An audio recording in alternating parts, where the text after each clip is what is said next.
Okay, so today we are going to be talking about functional groups and organic chemistry. I think we need to start from the beginning. Organic chemistry studies compounds of carbon, and carbon is a versatile atom that can be used as the foundation of a variety of structures. And you can see in this screen we have carbon that has the 4 electrons in its valence shell, and that's what contributes to the versatility of this element. The carbon component of biomolecules may simply be an individual carbon atom, or it could be numerous carbon atoms arranged using a carbon backbone. And we can see here several different examples of that, from the simple carbon in methane all the way up to a 4 carbon backbone in butane. Now, if we have all carbon and hydrogen in a molecule, we would have a type of molecule called a hydrocarbon. And these make great combustion fuels. However, living organisms need more than just carbon and hydrogen, because these hydrocarbons have a limited range of chemical behaviors. So we need to have other atoms attached to change the chemical properties of these molecules. So here we have the periodic table, and the elements that we're most interested in for functional groups will be oxygen, nitrogen, phosphorus, and sulfur. Now, often particular clusters of these elements are grouped because they confer a consistent chemical property to the organic molecules. These clusters of atoms are called functional groups. By adding a functional group to a carbon backbone of a molecule, it may change the solubility of that molecule to be more or less likely to dissolve in water, or it may act more like an acid. Now, certainly other chemical properties like flammability or reactivity to oxygen, perhaps, we won't be looking at as much in our studies of anatomy and physiology. Now, from this video, I want you to be able to recognize these 6 functional groups and know some basic characteristics about them. We are looking at carboxyl, hydroxyl, the amine or the amino group, phosphate group, methyl, and sulfhydryl group. So we're going to start with the carboxyl group, or the carboxylic acid group. It is a carbon that is attached covalently double bonded to the oxygen and singly bonded to oxygen and hydrogen. This is a polar molecule that is strongly hydrophilic and confers the property of solubility to the biomolecule that it is attached to. So this will be replacing one of those hydrogens that would be in that carbon backbone. Because this functional group can release hydrogen into solution, it is considered an acidic functional group. The release of the hydrogen ion will decrease the pH of the solution. Now, over here you can see this letter R. The letter R is used to represent the rest of the molecule. It is a compact way of representing a portion of the molecule that can come in different forms.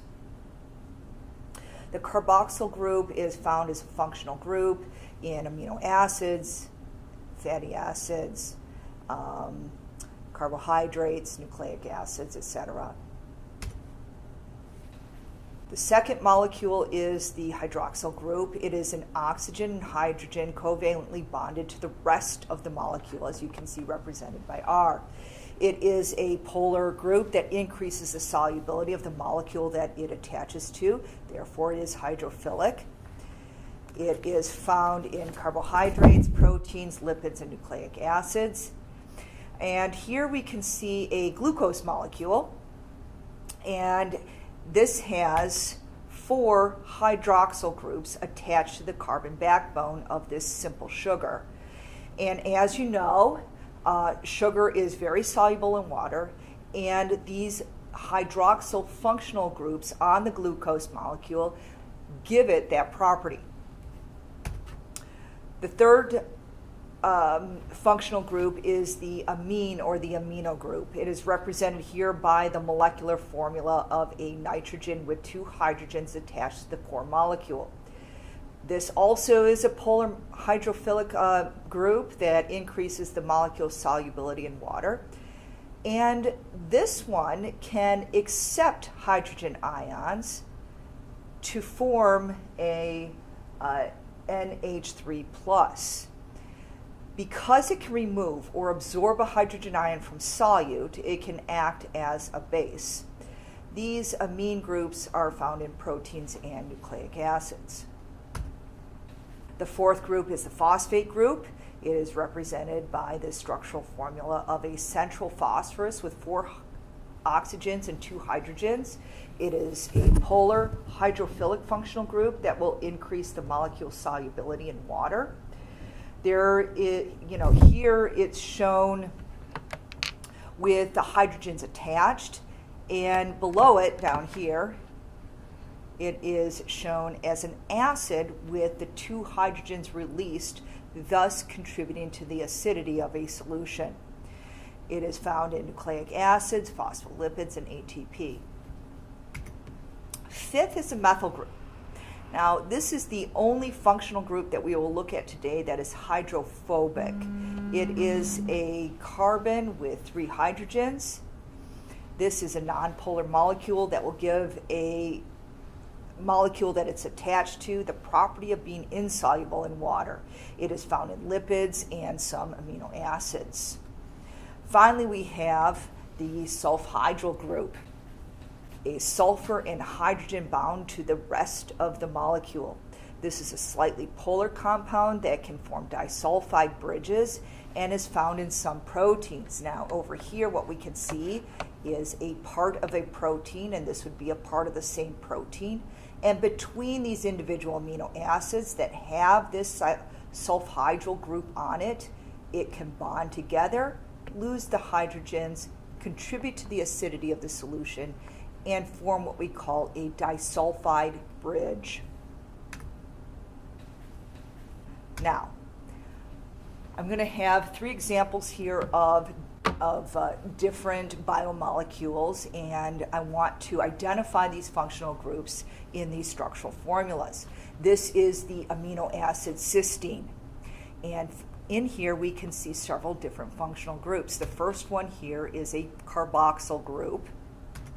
The second is the amino group, and the third is the sulfhydryl group. This compound is a fatty acid, and in a fatty acid it is going to have on one end of it a carboxyl group, and on the other end it will have a methyl group. Now, as you can see, one end would have the property of being soluble in water, and the other end would have the property of being nonpolar or insoluble in water. Now, this complex looking molecule is going to be a phospholipid. The phospholipid has several different functional groups in it that contribute to the chemical properties of this biomolecule.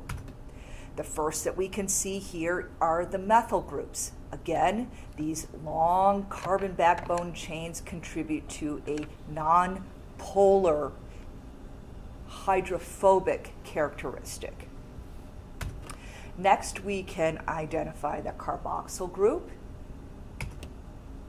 the phosphate group, and lastly, on this particular phospholipid, we have an amino group. Now, I want to break and show you on a model of these 4 models the different functional groups in a different format. Okay, so here we are with the phospholipid that we just went through on the overhead. And we can identify on this particular molecule. First, let me talk about the black atoms are going to be carbon. The white atoms are going to be hydrogen. The red, it represents oxygen. The purple represents phosphorus. And the blue represents nitrogen.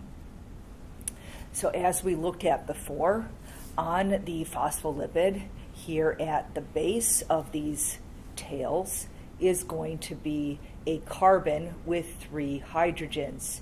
And each of these is going to be a methyl group.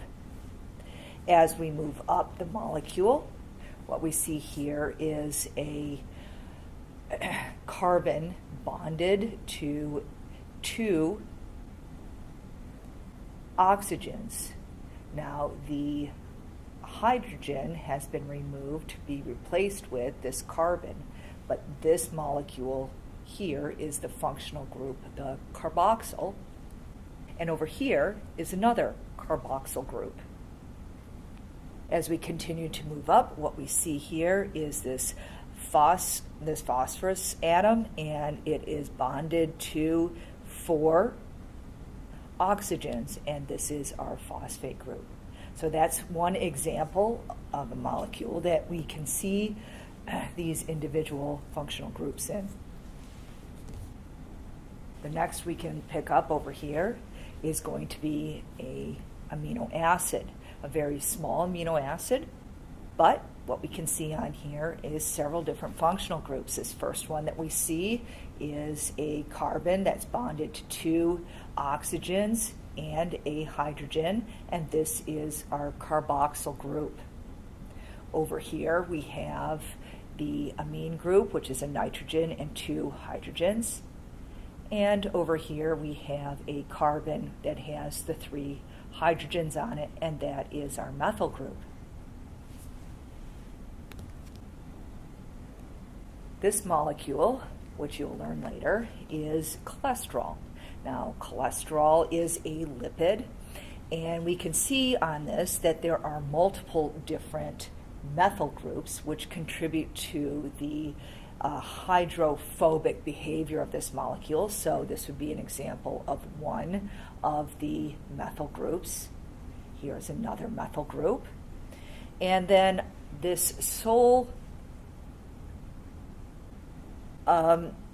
oxygen is attached to the hydrogen, and it's our group, and this is a hydroxyl group. And lastly, this is part of the DNA molecule. So this is the backbone of the DNA molecule, and what we can see is a phosphate sugar, and that would contribute to the double helix backbone structure of this.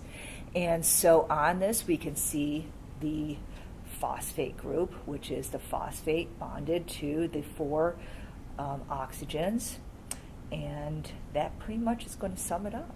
That concludes my discussion on different functional groups that we will use in anatomy and physiology.